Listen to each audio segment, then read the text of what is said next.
Airport से जहां पर कुछ कैदियों को शिफ्ट किया जा रहा है। 1 साल पहले फिलीपींस और साउथ कोरिया ने समझौता किया है कि वो एक साथ मिलकर क्राइम से लड़ेंगे और अब उन सभी कैदियों को साउथ कोरिया में लाया जा रहा है सजा देने के लिए। लेकिन तभी एक आदमी जिसका परिवार को एक कैदी ने मार दिया था वो भी वहां पहुंच जाता है और इसी गुस्से में वो बहुत सारे लोगों को उन कैदियों के साथ उड़ा देता है और सभी लोग मारे जाते हैं, जिसमें कई बेकसूर लोग भी मारे जाते हैं। इसलिए सरकार फैसला करती है कि अब से उन्हें कार्गो शिप से ले जाया जाएगा। उन कैदियों में कई लड़कियां भी शामिल थी जो बहुत ही खतरनाक थी। उन्हें पूरी सिक्योरिटी के साथ शिप में बैठाया जा रहा था। यहाँ इस ऑपरेशन के चीफ हेड होते हैं जिम, जो अपना काम शुरू करते हैं। अब अगले सीन में हम सभी ऑफिसर को एक एक करके सारे कैदियों को उनके जुर्म बताते हुए सुनते हैं जिसके लिए उन्हें अरेस्ट किया गया था। और इन्हीं कैदियों में हम पार्क जोंग दो नाम के कैदी को देखते हैं जिस पर कई बड़े बड़े केस लगे हुए हैं, लेकिन उसे इस बात का कोई भी अफसोस नहीं है। उसी के पास एक और कैदी बैठा है जिसका नाम है जैंग वू। वो बहुत ही शांत होकर बैठा हुआ है और इधर दूसरी तरफ एक फीमेल ऑफिसर लड़कियों को उनके कमरे में भेजती है।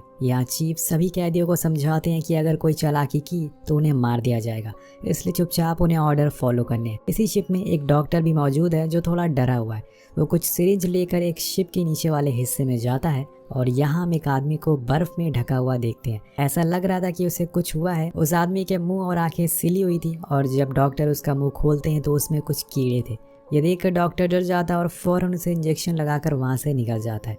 दूसरी तरफ हमारी मुलाकात हेड चीफ जिम से होती है जो एक टॉप सीक्रेट फाइल को चेक कर रहे थे जिसमें कुछ आदमियों को बंदी बनाकर रखा गया था। अब ये फाइल क्या है ये आपको आगे पता चलेगा। और इधर दूसरी तरफ कैदी पार्क अपने काम में लग जाता। वो अपने मुंह के अंदर से एक टूल निकालता और हथियार खोलने लगता है। तभी हम एक ग्रुप को भी देखते हैं जो ऑफिसर के भेस में इस शिप में घुस चुके थे। इनके पास काफी हथियार भी थे। ये किसी मकसद से शिप पर चढ़े थे, लेकिन इसी बीच उन्हें कुछ ऑफिसर देख लेते हैं और फिर होना क्या था, वो गुंडे कुछ ही सेकंड में उन सभी ऑफिसर को मार गिराते हैं। इसका मतलब कि ये बहुत ही ट्रेंड है। यहाँ से वो सीधा कैप्टन के पास पहुंचते हैं और वो कैप्टन को सीधा गोली मार देते हैं और उनका कम्युनिकेशन भी खराब कर देते हैं। और वो गुंडे अपने साथियों से कहकर सारे वायर्स को काट देते हैं जिससे शिप से कोई कांटेक्ट ना कर पाए।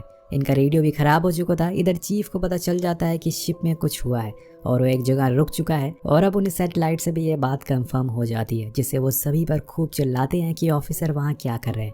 उन्हें झक मारने के लिए वहाँ पर भेजा गया है। दूसरी तरफ पार्क अपने काम में सफल हो जाता और वो हथकड़ियाँ खोल लेता है और उसे खोलते ही वो ऑफिसर को अपना पहला शिकार बनाता है और अपने सारे साथियों को भी आज़ाद कर देता है। इन कैदियों में ली भी था जिसे पार्क पहले से जानता था। वो उसे पूछता है कि तू यहाँ कैसे आया, लेकिन वो उसका कुछ रिस्पांस नहीं देता। वहीं डेक पर ऑफिसर चीफ को भी पता चलता है कि रेडियो पर कोई जवाब नहीं दे रहा है, तो वो ऊपर देखते हैं जहाँ पर वो ग्रुप का आदमी उन्हें दिख जाता है और यहाँ ये भी समझ गए थे कि शिप अब इनके काबू से बाहर है। इसी समय वहाँ पर वो डॉक्टर भी पहुंच जाता और उसे भी पता नहीं था कि यहाँ हो क्या रहा है। ऑफिसर चीफ यहाँ से सीधा कंट्रोल में पहुंचते हैं और जहाँ पर उनकी मुलाकात होती है ग्रुप के लीडर से और उन दोनों के बीच में गोलियां चलना शुरू हो जाती है। इसी में कई ऑफिसर मारे भी जाते हैं जो कि ग्रुप की ऑटोमेटिक राइफल थी, इसलिए वो इन पर भारी पड़ना शुरू हो जाते हैं। लेकिन लड़ाई सिर्फ बंदूक से नहीं जीती जाती, उसके लिए दिमाग भी चाहिए होता है। और यहाँ चालाकी दिखाते हुए ऑफिसर ली उन्हें गोलियों से भून देती है और सभी ग्रुप के लोग मारे जाते हैं। लेकिन यहाँ ये क्यों आए थे? बेसिकली ये पार्क और उन कैदियों को छुड़ाने के लिए आए थे जिसका इन्हें कॉन्ट्रैक्ट मिला था और ये इस काम में सफल भी हो गए थे क्योंकि पार्क अब आजाद घूम रहा है और शिप में वो भी हथियारों के साथ।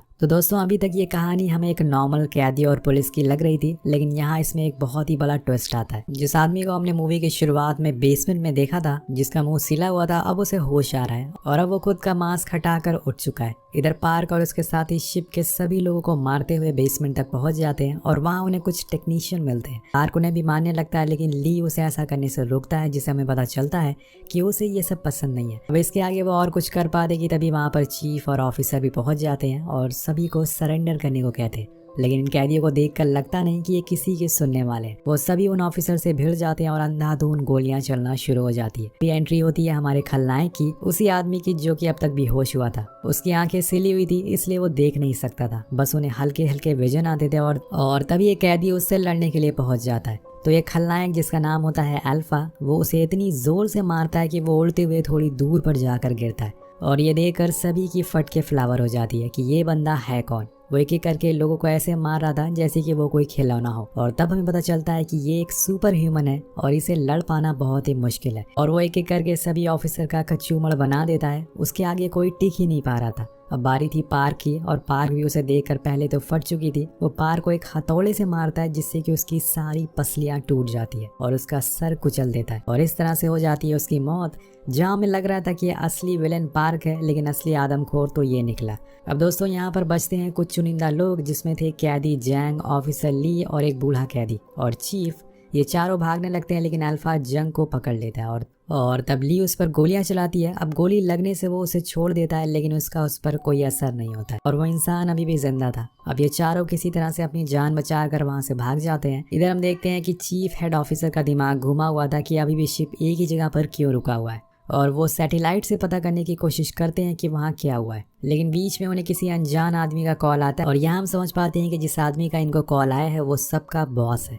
वह हेड चीफ को ऑर्डर देता है कि शिप वहाँ पर रुका क्यों, मैंने तुम्हें काम दिया था अल्फा को किसी तरह से यहाँ लाने का, लेकिन अभी भी वो आज़ाद घूम रहा है। तो यहाँ हेड चीफ भी इसके साथ मिला हुआ है, और बॉस हेड चीफ को धमकी देते हैं और कहते हैं कि उसे 1 दिन का समय दिया जाता है किसी भी तरह से अल्फा को वहाँ से निकालने का, और इसके लिए उसने एक हेलीकॉप्टर भी भेज दिया है। अब इस बात से चीफ को बहुत गुस्सा आता है और वो एक स्ट्रीट लाइट के बॉक्स को ही तोड़ देता है, जिसे हम समझ पाते हैं कि ये भी एक सुपर सोल्जर है। लेकिन ये सुपर सोल्जर बने कैसे, ये आपको आगे पता चलेगा। इधर अभी भी कुछ कैदी जिंदा बचे हैं, जिसमें पार्क की गर्लफ्रेंड भी है, और उन्हें लगता है कि पार्क अभी भी जिंदा है, और इसलिए वो बड़े आराम से मजे कर रहे हैं। अब डेक पर 2 टेक्नीशियन केबल को जोड़ने की कोशिश करते हैं, लेकिन तभी वहाँ पर अल्फा आ जाता है और वो उनका क्या हाल करेगा ये आप समझ गए होंगे। अब यहाँ अल्फा की आवाज़ डॉक्टर को भी आती है, और जो अपनी गर्लफ्रेंड के साथ मौजूद था, लेकिन अब बारी थी उसकी गर्लफ्रेंड की। यहाँ अल्फा उसकी गर्लफ्रेंड पकड़ लेता है और उसका हलवा बना देता है। ये देखकर डॉक्टर वहां से भागना शुरू करता है, और वो भागते हुए चीफ ऑफिसर से टकराता है, और डर कर वो उन्हें बताता है कि वो एक राक्षस है जिसकी आंखों पर टाके लगाए गए थे ताकि वो किसी को देख ना सके।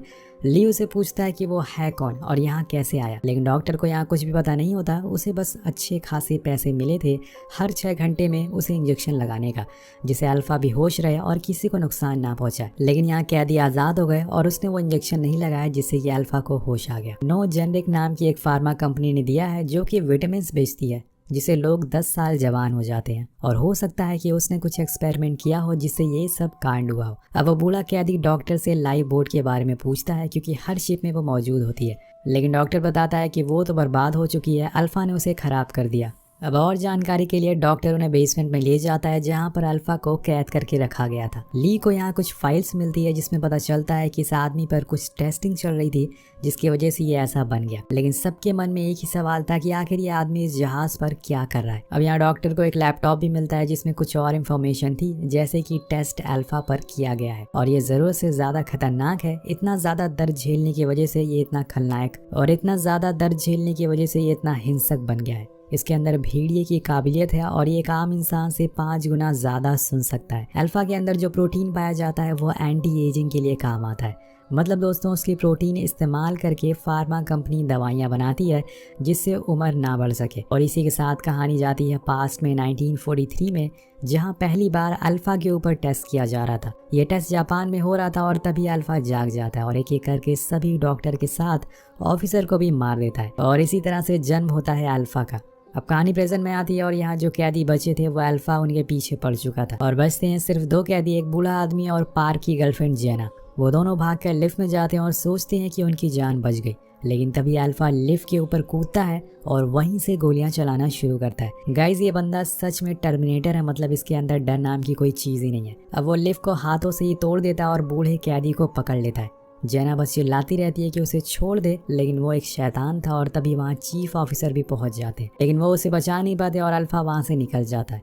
और इधर दूसरी तरफ हम हेड चीफ को देखते हैं, जो अब अल्फा को पकड़ने के लिए निकल चुके थे। उनके साथ कुछ सोल्जर भी थे, और ये कोई नॉर्मल सोल्जर नहीं थे, ये सभी सुपर सोल्जर होते हैं। इधर शिप पर चीफ जेना को बचा कर वहाँ से भाग रहा था, लेकिन तभी अल्फा उन्हें देख लेता है। तो चीफ जेना को एक फ्रीजर में छुपा देता है और अल्फा से लड़ने की कोशिश करता है, लेकिन एक सुपर सोल्जर के आगे कहाँ कोई टिक पाएगा, और कुछ ही सेकंड में वो उसका भेजा बाहर निकाल देता है, और यहाँ पर ऑफिसर की भी मौत हो जाती है। वो पड़ चुका था जेना के पीछे, लेकिन जेना अपना दिमाग चलाती है और वो मरने की एक्टिंग करती है और उन लाशों के बीच में सो जाती है। अब अल्फा उसे देख तो नहीं सकता, लेकिन उसकी धड़कन को महसूस कर लेता है, और जैसे ही वो उसे मारने जाता है और जेना भागते हुए उसके पास जाती है। जैसे कि हम जानते हैं कि हेड चीफ तो अल्फा से भी बड़ा खलनायक है, वो सीधा ही उसे गोली मार देता है। अब गोली की आवाज सुनकर वहाँ लेडी ऑफिसर और डॉक्टर भी पहुंच जाते हैं, लेकिन चीफ बहुत ही गुस्से में था, इसलिए वो सीधा ही लेडी ऑफिसर को भी उड़ा देता है, क्योंकि उसका मानना था कि इनका काम है कैदियों को सलामत पहुंचाना, लेकिन वो ऐसा कर ही नहीं पाए। अब उसे मारता देख ली अपना आपा खो देता और सभी सुपर सोल्जर को मारने लगता है। और यहाँ हमें एक और सस्पेंस पता चलता है कि ली भी एक सुपर सोल्जर है और ये सब उसका ही प्लान था, अल्फा को इस शिप पर लाना ताकि वो उसके जरिए हेड चीफ को इस शिप पर बुला सके और मार सके। दोस्तों यहाँ से कहानी जाती है पास में, हम ली को देखते हैं जो किन्हीं वजहों से एक ऑफिसर को मार देता है और उसे पुलिस पकड़ लेती है।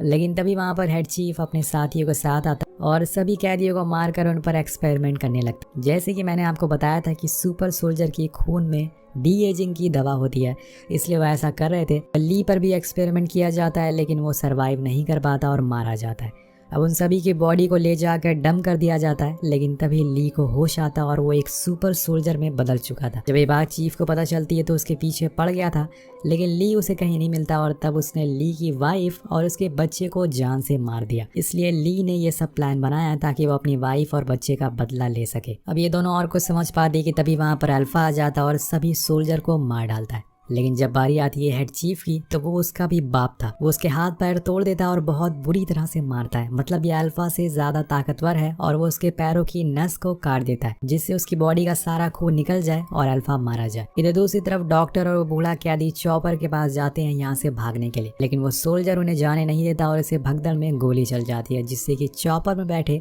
सभी लोग मारे जाते हैं। अब यहाँ बचते हैं हमारी कहानी के दो अहम किरदार, किम और चीफ। दोनों में फाइट होना शुरू हो जाती है। जहाँ एक तरफ चीफ में एक्सपीरियंस था वहीं किम में था फुर्तीलापन। अब एक समय ऐसा आता है जहाँ पर चीफ वो किम को बताता है कि अच्छा वो तुम्हारा बेटा था जिसे मैंने मारा।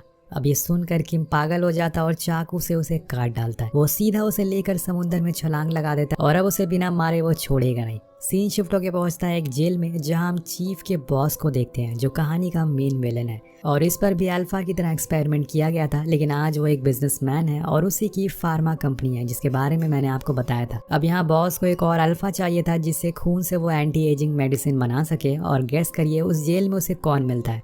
जी हाँ, एक लड़का जो है किम का बेटा। वो अभी भी जिंदा है, मतलब चीफ ने उसे मारा नहीं है क्योंकि ये पहला इंसान था जो बर्थ से ही सुपर ह्यूमन है। और ये बच्चा कितना ज्यादा ताकतवर हो सकता है ये आप आइडिया लगा सकते हैं। इधर दूसरी तरफ हम किम को देखते हैं जो अभी भी जिंदा है और समुद्र से बाहर निकलता है और अब वो अपने बेटे की तलाश में निकल चुका। और अगले पार्ट में हम देखेंगे कि कैसे वो और बॉस में लड़ाई होती है। और इसी के साथ ये कहानी यही खत्म हो